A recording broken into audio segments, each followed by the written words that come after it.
Hello everyone, welcome to the 10th lesson of ZEPETOR class. I'm Mentor Val and this is going to be a lesson on drawing lips. So here I have provided you with two lips that I've recently drawn, and I've drawn them in two very different ways. So for the first pair, you can see that the lips are almost nude colored, blended into the skin.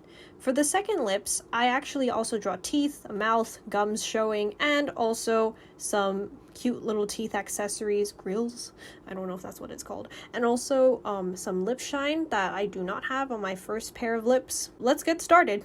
I always start off with a light color on my bottom lip. You can't really go wrong with that, because typically the bottom lip is a little bit lighter than the top lip. Also, the shape is a lot easier to draw. As for the top lip, I like to use my shading brush to color out the whole entire shape and then restructure it, but I like to leave the area between the lips quite dark because that way it shows some shadow and definition. I proceed to erase the rest of the top lip because I'm going to be drawing my own top lip rather than the one that was given. It's preferable to color select the brighter color above the top lip rather than the darker one, lesson learned. I'm not done yet though, because I want to redraw it, otherwise it'll look like I have no top lip. Once the original color of the top lip has been erased, go back in with a color of your choice, preferably a shade darker than the bottom lip, and then fill back in with a shape that you're happy with. As with the bottom lip, it's easier to go in with a wide brush size and small strokes that are even and smooth. I chose to airbrush out a part of the top lip because it's indicating that there's a shadow or it's not exposed because of the shadow on one side of the character's face. You could do the same because this character's lips are not facing the camera full on and rather at a 3/4 angle. For highlights, all you have to do is go in add mode and use the smooth brush, select the color of the bottom lip, draw with the smooth brush a small even line. For the top set of lips, what you want to do is create a small shine near the lower part of the top lip. This creates a sense of dimension for the new pair of lips, and although it's quite a simple lip edit, you can see the difference indicated here. Truth be told, this was actually the first time in my life I've ever drawn teeth, so it might not look as good, but here you can see that I've drawn lips of a person opening their mouth and pulling their bottom lip down. Still, I made a point to make the top lip slightly thinner than the bottom lip.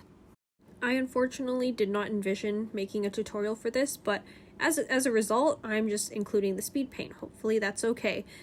First of all, I just made sure to draw the general shape of the mouth by drawing the bottom lip first. Again, the bottom lip is much easier to draw than the top lip because the top lip has more shape to it, such as a cupid's bow, and so the bottom lip just needs a simple curve at the bottom, and that would be about it. Additionally, I took the liberty of fixing and readjusting the size of the bottom lip just because I don't think it matched the reference that well, so I used my lasso tool, my selection tool, and dragged it down and enlarged it a little bit. Then I also added some shine on top of it by color selecting the bottom lip and using a smooth brush to add the shine. I also added those teeth accessories with my shading brush. I don't really draw a specific shape for my lips, I just use my shading round brush to feel for where I should stop drawing and adding on. So I think that's a good way to approach lips. You don't have to have a style for drawing them. Despite this, I do hope that this tutorial was helpful in allowing you to understand the steps in which I draw lips. I simply add on to a bunch of rounded shapes in small strokes that I make, and once that's done and matches the reference, I move on. So all of my stuff that I do, it is with a reference. I genuinely hope that this tutorial was helpful, and I'm sorry it's not longer, but that's all I have today for lips, and of course if you have any questions, please ask me in the comments. I'll do my best to answer it. Thank you so much for watching, and I'll see you in the next lesson where I'll be teaching how to draw a nose. Bye bye!